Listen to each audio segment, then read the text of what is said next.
إن الحمد لله نحمده ونستعينه ونستغفره ونؤمن به ونتوكل عليه ونعوذ بالله من شرور أنفسنا ومن سيئات أعمالنا من يهده الله فلا مضل له ومن يضلله فلا هادي له وأشهد أن لا إله إلا الله وحده لا شريك له وأشهد أن محمدًا عبده ورسوله أما بعد فإن خير الحديث كتاب الله وخير الهدي هدي محمد صلى الله عليه وسلم وشر الأمور محدثاتها وكل محدثة بدعة وكل بدعة ضلالة وكل ضلالة في النار فأعوذ بالله من الشيطان الرجيم بسم الله الرحمن الرحيم يا أيها الذين آمنوا اتقوا الله حق تقاته ولا تموتن إلا وأنتم مسلمون يا أيها الناس اتقوا ربكم الذي خلقكم من نفس واحدة وخلق منها زوجها وبث منهما رجالا كثيرا ونساء واتقوا الله الذي تساءلون به والأرحام إن الله كان عليكم رقيبا يا أيها الذين آمنوا اتقوا الله وقولوا قولا سديدا يصلح لكم أعمالكم ويغفر لكم ذنوبكم ومن يطع الله ورسوله فقد فاز فوزا عظيما وقال الله عز وجل يوم نقول لجهنم هل امتلأت وتقول هل من مزيد وأزلفت الجنة للمتقين غير بعيد هذا ما توعدون لكل أواب حفيظ من خشي الرحمن بالغيب وجاء بقلب منيب ادخلوها بسلام ذلك يوم الخلود لهم ما يشاءون فيها ولدينا مزيد وقال الله تبارك وتعالى يثبت الله الذين آمنوا بالقول الثابت في الحياة الدنيا وفي الآخرة ويذل الله الظالمين ويفعل الله ما يشاء۔ ہر قسم کی تعریف و توصیف، بڑائی و کبریائی، تسبیح و تحلیل، حمد و ثنا، عز و شرف اسی اللہ رب العالمین کے لیے لائق و زیبا ہے، سزاوار ہے،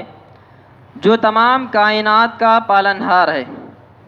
جس نے ہم اور آپ کو اشرف المخلوقات میں سے پیدا فرما کر ساتھ ہی ساتھ دین اسلام جیسی نعمت سے سرفراز فرمایا ہے۔ اس مختصر سی حمد و ثنا کے بعد درود و سلام کا نزول ہو تمام انبیاء اکرام علیہم السلام پر، خصوصاً میرے اور آپ کے آقا جناب محمد الرسول اللہ صلی اللہ علیہ وسلم پر۔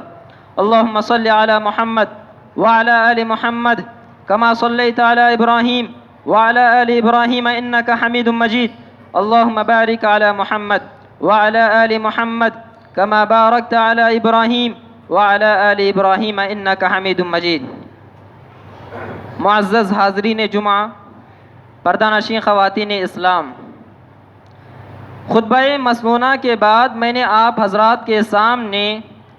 سورہ ابراہیم کی ایک آیت کریمہ تلاوت کی ہے، جس میں اللہ رب العالمین نے اپنی ایک مدد جو اہل ایمان کے حق میں ہوتی ہے اس کا تذکرہ کرتے ہوئے فرمایا یثبت اللہ الذین آمنوا بالقول الثابت فی الحیات الدنیا وفی الآخرہ، کہ اللہ تعالی اہل ایمان کو کلمہ توحید کے ذریعے دنیا اور آخرت میں ثابت قدمی نصیب کرتا ہے۔ وَيُذِلُّ اللَّهُ الظَّالِمِينَ وَيَفْعَلُ اللَّهُ مَا يَشَاءُ، اور وہ صرف ظالموں کو گمراہ کرتا ہے۔ اہل ایمان کے حق میں اس کی مدد ہوتی ہے، اس کی نصرت ہوتی ہے، اس کی تائید ہوتی ہے، اور اسی کی بدولت اہل ایمان کو دنیا اور آخرت میں ثابت قدمی نصیب ہوتی ہے۔ حضرات، ایک چیز ہے اللہ پر ایمان لانا، اور ایک چیز ہے ایمان لانے کے بعد ایمان کے تقاضوں پر جم جانا۔ بسا اوقات ایسا ہوتا ہے کہ ایمان لانا آسان ہوتا ہے، لیکن ایمان لانے کے بعد ایمان کے تقاضوں پر جمنا، ایمان کے تقاضوں کو پورا کرنا بڑا مشکل کام ہوتا ہے۔ اسی لیے استقامت یہ اتنی عظیم صفت ہے. سفیان بن عبداللہ الثقفی رضی اللہ تعالیٰ عنہ پیارے نبی صلی اللہ علیہ وسلم کے دربار میں حاضر ہوتے ہیں اور سوال کرتے ہیں، یا رسول اللہ قل لی فی الاسلام قولا لا اسأل عنہ احدا بعدک. یا رسول اللہ قل لی فی الاسلام قولا لا اسأل احدا بعدک او وفی روایت غیرک. صحابی نے کہا کہ اے اللہ کے نبی صلی اللہ علیہ وسلم، مجھے آپ ایسی جامع نصیحت فرمائیے کہ مجھے آپ کے نصیحت کرنے کے بعد، آج کے بعد اور آپ کے بعد مجھے مزید کسی سے سوال کرنے کی ضرورت نہ پڑے. پیارے نبی صلی اللہ علیہ وسلم نے فرمایا، سفیان اگر تم جامع نصیحت چاہتے ہو، اگر تم یہ چاہتے ہو کہ زندگی میں اس نصیحت کے بعد کسی سے سوال کرنے کا تمہیں موقع نہ ملے، قل آمنت باللہ فاستقم. آپ نے فرمایا کہ سفیان اس سے جامع اور عظیم صفت نصیحت کوئی نہیں ہو سکتی کہ تم آمنت باللہ کہو، اللہ پر ایمان لے آؤ اور اس پر جم جاؤ اور اس کے تقاضوں کو پورا کرو. حضرات، ثابت قدمی، یہ استقامت اتنا مشکل کام ہے جس کے بارے میں اللہ رب العالمین نے قرآن مجید کے اندر پیارے نبی صلی اللہ علیہ وسلم سے مخاطب ہو کر فرمایا، فاستقم کما امرت. اے پیغمبر صلی اللہ علیہ وسلم، دین پر ویسے استقامت آپ دکھائیے جیسے آپ سے مطلوب ہے، جیسے آپ کو حکم دیا گیا ہے. اور آپ کو معلوم ہونا چاہیے یہ سورہ ہود کی آیت کریمہ ہے، اور سورہ ہود کے تعلق سے پیارے نبی صلی اللہ علیہ وسلم نے فرمایا تھا، شیبتنی ہود و اخواتها. مجھے سورہ ہود اور اس کی بہنوں نے بوڑھا کر دیا ہے. کیا مطلب ہے؟ پیارے نبی صلی اللہ علیہ وسلم کے سر میں وقت سے پہلے کچھ سفید بال ظاہر ہو گئے تھے. جب صحابہ اکرام نے دیکھا کہ ابھی آپ کی عمر اتنی نہیں ہے کہ جس کی وجہ سے آپ کے سر میں سفید بال آ جائیں، تو پیارے نبی صلی اللہ علیہ وسلم سے صحابہ اکرام نے سوال کیا، پوچھا، اے اللہ کے رسول صلی اللہ علیہ وسلم، وقت سے پہلے آپ کے سر میں سفید بالوں کا کیا مطلب ہے؟ تو آپ صلی اللہ علیہ وسلم نے فرمایا تھا، اس وقت فرمایا، شیبتنی ہود و اخواتها، کہ اے میرے صحابہ، مجھے سورہ ہود اور اس جیسی سورتوں نے بوڑھا کر دیا ہے. یعنی سورہ ہود کے اندر مجھے وہ تعلیمات دی گئی ہیں، مجھے وہ ذمہ داری دی گئی ہے جس ذمہ داری کے احساس نے مجھے میرے سر کے اندر وقت سے پہلے سفید بال آ گئے. حضرات، مفسرین نے لکھا ہے کہ سورہ ہود کے اندر جن تعلیمات کی وجہ سے آپ صلی اللہ علیہ وسلم نے اپنے دل پر اس قدر اصل قبول کیا کہ آپ کے بالوں میں سفیدی ظاہر ہو گئی، ان میں سے ایک تعلیم یہ بھی ہے، فاستقم کما امرت. اے پیغمبر، دین پر ویسے جم جائیے، دین پر ویسے استقامت دکھائیے، دین پر ویسی ثابت قدمی دکھائیے جیسے کہ آپ کو حکم دیا گیا. حضرات، دین پر ثابت قدمی دکھانا، استقامت دکھانا، یہ جتنا مشکل کام ہے، لیکن بندہ اس مشکل کام کو آسانی کے ساتھ انجام دیتا ہے، آسان کر کے انجام دے لیتا ہے، تو اس کے لیے فضیلتیں بھی بہت زیادہ ہیں، فضیلتیں بھی اس کے لیے بہت زیادہ ہیں. اللہ رب العالمین نے اہل ایمان کے حق میں جو اس کے دین کے راستے میں ثابت قدمی دکھاتے ہیں، انہیں بشارت دکھاتے ہوئے، بشارت دیتے ہوئے فرمایا، ان الذین قالوا ربنا اللہ ثم استقاموا. اللہ رب العالمین نے کہا، جن لوگوں نے کہا کہ اللہ رب العالمین ہمارا رب ہے، ہمارا پروردگار ہے، اور اس پر ثابت قدم رہ گئے اور کلمہ توحید پر ثابت قدمی کا اظہار کیا، ظاہر کیا،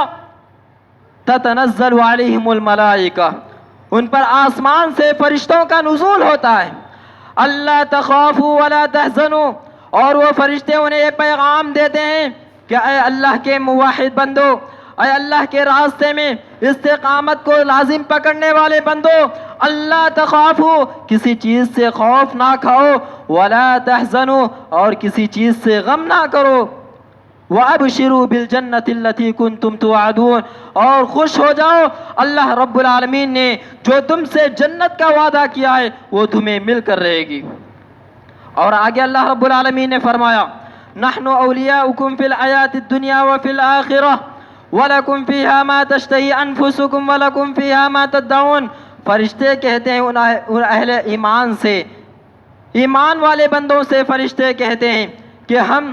دنیا کے اندر تمہارے دوست ہیں،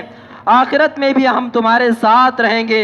اور آخرت کے اندر وہ تمام چیزیں تمہیں دیے جائیں گے جن کا تمہیں ارمان ہے، جنہیں تم چاہتے ہو وہ ساری کی ساری چیزیں تمہیں عطا کی جائیں گی۔ نزلا من غفور الرحیم، تم مہمان ہو اور تمہارا میزبان رب العالمین ہے، تم مہمان ہو، تمہارا میزبان رب العالمین ہے، اور تمہاری میزبانی کا سامان جنت ہوگی۔ حضرات، اس سے اور خوشخبری کی بات کیا ہو سکتی ہے کہ جو اہل ایمان لانے کے بعد ثابت قدمی دکھاتے ہیں، استقامت کو لازم پکڑتے ہیں، اس کے سلسلے میں اللہ رب العالمین نے یہ طرح طرح کے ان کے لیے رحمتیں اور ان کے لیے بشارتیں وارد کی ہیں۔ حضرات، اسی طرح سے ذہن میں یہ بات یاد رکھیں کہ کوئی بھی آزمائش دو طرح کی ہوا کرتی ہے جو انسان پر عائد کی جاتی ہے۔ ایک آزمائش جسے ترہیب کی آزمائش کہا جاتا ہے، جیسے ڈر، خوف، بھوک، یہ تمام کی تمام مشکلات، مصائب، یہ تمام کے تمام ترہیب کی آزمائش میں شمار کیے جاتے ہیں۔ اور دوسری آزمائش ہے ترغیب کی آزمائش، جیسے مال، دولت، عزت، شہرت، عورت، عہدہ، یہ تمام کی تمام چیزیں ترغیب کے اندر شمار کی جاتی ہیں۔ اور بسا اوقات ہوتا ایسا ہے کہ انسان ترہیب کی جو آزمائش ہوتی ہے اس کے اندر آسانی کے ساتھ شیطان کا مقابلہ کر لیتا ہے، شیطان کو شکست کر دیتا ہے، لیکن جب بات آتی ہے ترغیب کی آزمائش کی تو اس کے قدم ڈگمگا جاتے ہیں، جنہیں طاقت کوئی جھکا نہ سکی، جنہیں وقت کی قوتیں جھکا نہ سکے، ایسے لوگوں کو بسا اوقات عورت کا فتنہ جھکا دیتا ہے، مال کا فتنہ جھکا دیتا ہے، شہرت کا فتنہ جھکا دیتا ہے۔ پیارے نبی صلی اللہ علیہ وسلم کی سیرت کا مطالعہ کرنے سے معلوم ہوتا ہے، پیارے نبی صلی اللہ علیہ وسلم مکی دور کے اندر آپ کو ترہیب کے ذریعے آزمایا گیا اور ترغیب کے ذریعے بھی آزمایا گیا۔ ترہیب کے ذریعے آزمایا گیا،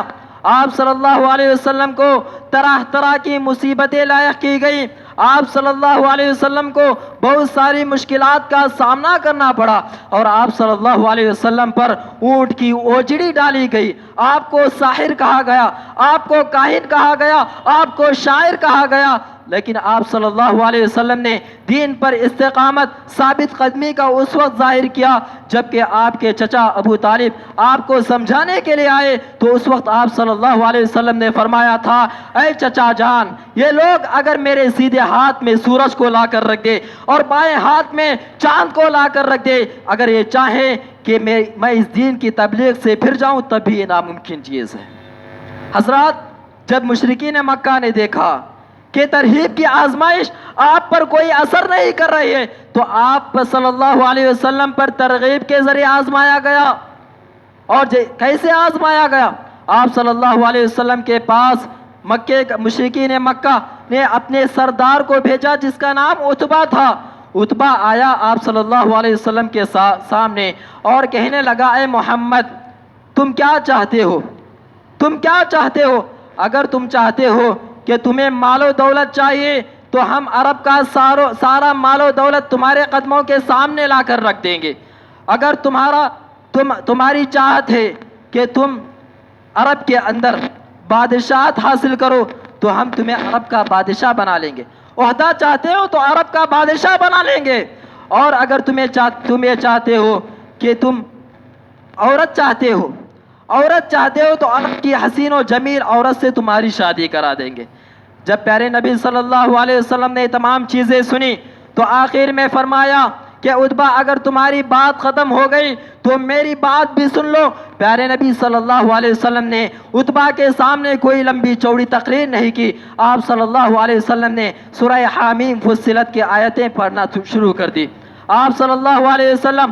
آیتیں پڑھتے ہوئے اس آیت پر پہنچے جس آیت میں عاد و سمود پر نازل کیے گئے عذابات کا تذکرہ ہے، تو اس وقت عتبہ نے اپنے آپ صلی اللہ علیہ وسلم کے منہ پر ہاتھ رکھ دیا اور کہا کہ بس کرو محمد، بس کرو۔ وہ کیا آیت تھی؟ اللہ کے رسول صلی اللہ علیہ وسلم نے جب یہ آیت کریمہ تلاوت کی، فَإِنْ أَعْرَضُوا فَقُلْ أَنذَرْتُكُمْ صَاعِقَةً مِثْلَ صَاعِقَةِ عَادٍ وَثَمُودَ، اے پیغمبر صلی اللہ علیہ وسلم، اگر یہ آپ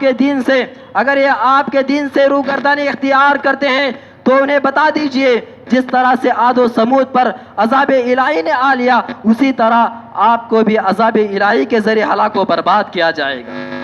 حضرات، پیارے نبی صلی اللہ علیہ وسلم